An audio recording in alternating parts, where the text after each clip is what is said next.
Bonjour. Aujourd'hui, je vais vous expliquer un film basé sur l'histoire vraie du plus jeune guerrier de la Seconde Guerre mondiale, appelé Soldier Boy. Attention aux spoilers. Faites attention.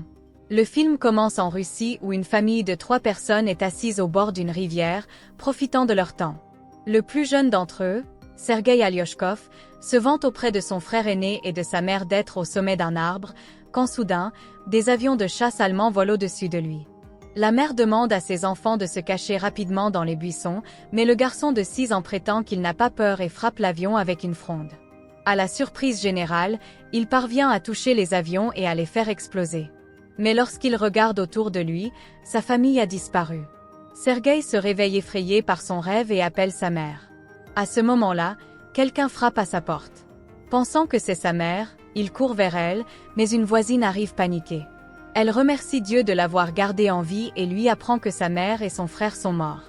Le petit garçon ne comprend pas ce qu'elle dit et veut rester à la maison pour attendre sa mère. La femme lui dit que les Allemands les ont attaqués et qu'ils devraient s'enfuir. À ce moment-là, des soldats s'approchent de leur maison. La femme oblige Sergueï à sortir par la fenêtre mais est abattue avant de pouvoir le rejoindre. Le petit garçon de 6 ans se retrouve désormais seul, sans famille ni amis. Alors que Sergueï s'enfuit de la maison, il voit tout son quartier brûler derrière lui. Il appelle sa mère en vain et s'enfuit. Après avoir couru un moment, il se retrouve au milieu des bois. Le petit garçon commence à appeler sa mère pour qu'elle vienne le chercher, car il est perdu. Cette nuit-là, il reste dans la jungle. Le lendemain matin, on le voit boire l'eau d'une rivière, lorsque les soldats ennemis s'approchent de lui. Sergueï, sachant qu'ils sont dangereux, se cache rapidement dans les racines d'un arbre. Il est surpris lorsqu'un serpent s'approche, mais il ne prononce pas un mot et ne s'enfuit pas. Sergueï a plus peur des soldats que du serpent. Les soldats mangent au bord de la rivière et s'en vont, après quoi Sergueï prend leurs restes de nourriture et les dévore pendant la nuit.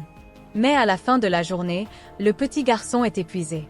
Il n'a pas mangé correctement depuis 2 jours et marche sans but. Il tombe en boitant mais ne s'arrête pas de marcher. En chemin, il aperçoit des baies sauvages et les dévore, mais juste à ce moment-là, une explosion se produit derrière lui, le prenant par surprise. Le garçon est pris de vertige et commence à avoir des hallucinations, quelqu'un arrive derrière lui. Mais malgré ces conditions, il reste courageux et dit à la personne qu'il a un fusil et qu'il n'a pas peur. Il avance en boitant mais s'évanouit au bout d'un moment. Alors qu'il dort, 2 soldats s'approchent de lui. La scène se déroule sur la base militaire russe où le commandant Kuznetsov attend ses soldats en patrouille. Ils arrivent avec le petit garçon blessé et faible. Lorsque les soldats affirment être de son côté, le petit garçon s'ouvre et se présente. Les soldats rient lorsque le petit garçon serre la main du commandant, lui suggérant de se présenter également. Les soldats se sentent affectueux avec le petit garçon et l'entourent. Ils le font boire de l'eau et le nourrissent. Même le commandant, qui est par ailleurs froid, prend soin de l'enfant. Une infirmière nommée Katia pense les blessures de Sergueï et est également charmée par sa personnalité. L'enfant lui demande de dessiner un char sur ses blessures, car il veut être soldat quand il sera grand. Même les soldats blessés parlent à l'enfant et se sentent plus légers. Sergueï est fasciné par le fusil du commandant et par son équipe. Le commandant répond lui aussi à toutes les questions du petit garçon et le laisse jouer avec son pistolet honorifique après avoir retiré les balles. Sergueï lui montre le char dessiné sur son ventre et se vante d'être lui-même soldat. Le garçon guérit très vite. L'infirmière Katia demande au commandant de laisser le garçon rester avec le bataillon, mais il refuse, prétextant que ce ne sera pas sûr, il veut envoyer Sergueï dans un orphelinat. Les soldats passent tout leur temps libre avec Sergueï. Il reçoit de nombreuses visites tout au long de la journée. Ils lui apportent de la nourriture envoyée par leur famille de loin et le laissent même jouer avec leurs jumelles. Un jour, un soldat se rend chez le commandant pour lui demander de laisser le garçon rester avec le bataillon. Les soldats ont développé une relation étroite avec l'enfant et le considèrent comme leur propre fils. Sa présence leur enlève le poids de la guerre. Cependant, le commandant est déterminé à envoyer le garçon à l'orphelinat pour sa propre sécurité. Le lendemain, les ennemis attaquent et de nombreux soldats sont blessés. Un véhicule vient chercher Sergueï pour l'emmener à l'orphelinat. Le commandant annonce la nouvelle au garçon et lui offre un pistolet honorifique en bois. Le garçon le serre à son tour dans ses bras, affirmant qu'il a peur pour la sécurité du commandant. Le commandant fond dans ses bras et change d'avis. Il demande à Sergueï de rester avec les soldats en tant que son fils. Cette nuit-là, les soldats cherchent des vêtements de petits soldats pour le petit garçon, ils sont ravis d'avoir Sergueï avec eux. Le commandant réveille Sergueï et lui donne les vêtements.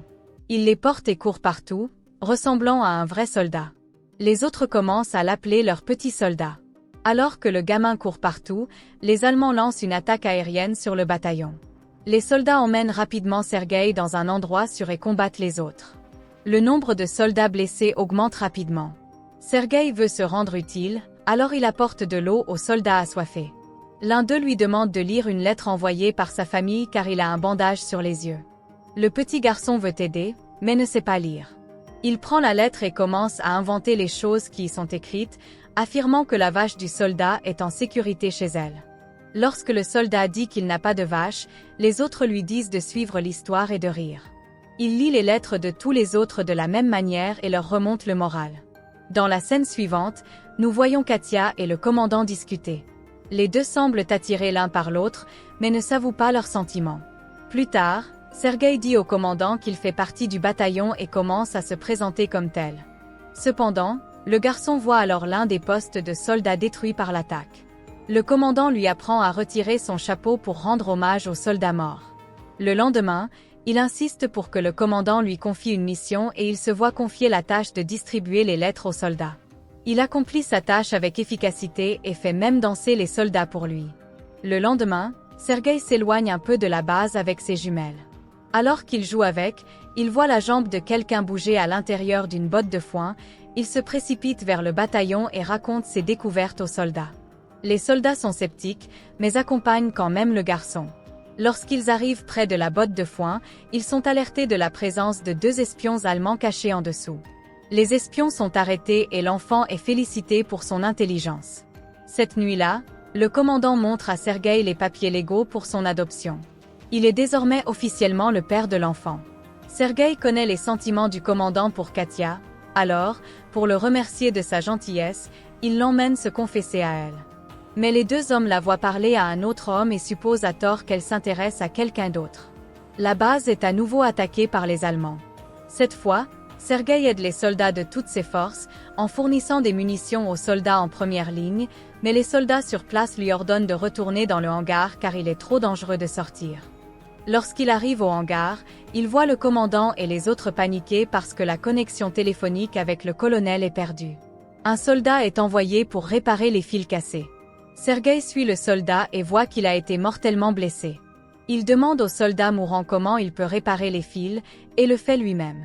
La connexion revient et d'autres troupes sont appelées. Le garçon de 6 ans sauve la vie de tout le monde.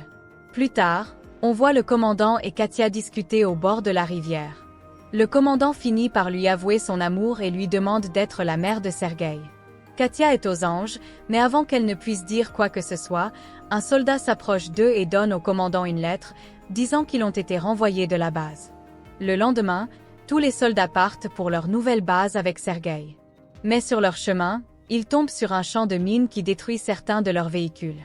Le commandant est blessé tandis que l'ordonnance du groupe, dont Sergueï était proche, meurt dans l'explosion. Il pleure et serre le commandant dans ses bras. Ils emportent les blessés avec eux et continuent leur voyage vers leur nouvelle base. Lorsqu'ils atteignent enfin l'autre base, ils rencontrent le chef du commandant, le général. Lui aussi est impressionné par l'ambition du gamin et félicite le commandant d'avoir un enfant aussi intelligent. Le lendemain, leur division reçoit une bannière de garde, tout comme le garçon. Il promet de sauver son pays lorsque le général lui remettra son lot. Une nuit, leur base est attaquée brutalement et le commandant se retrouve coincé sous les ruines. Sergueï pleure son père et tente de le sauver. Il appelle les autres soldats, qui finissent par faire sortir le commandant. Le lendemain, Sergueï s'approche d'un commandant blessé, ses mains ont été blessées en essayant de sauver le commandant. Le gamin est désormais un membre inséparable de l'équipe. Il n'a pas de famille à côté d'eux et se déplace partout où ils vont pendant la guerre. Le film se termine alors que le régiment est vu en train de se déplacer vers une autre base. Une voix en arrière-plan raconte qu'il a même participé à la bataille de Stalingrad et qu'il a atteint la Pologne avec les soldats. Il est actuellement connu comme le plus jeune soldat du monde et l'histoire légendaire de sa bravoure est désormais diffusée dans le monde entier. Abonnez-vous pour plus de vidéos comme celle-ci, activez les notifications et laissez un like pour aider la chaîne. Merci d'avoir regardé.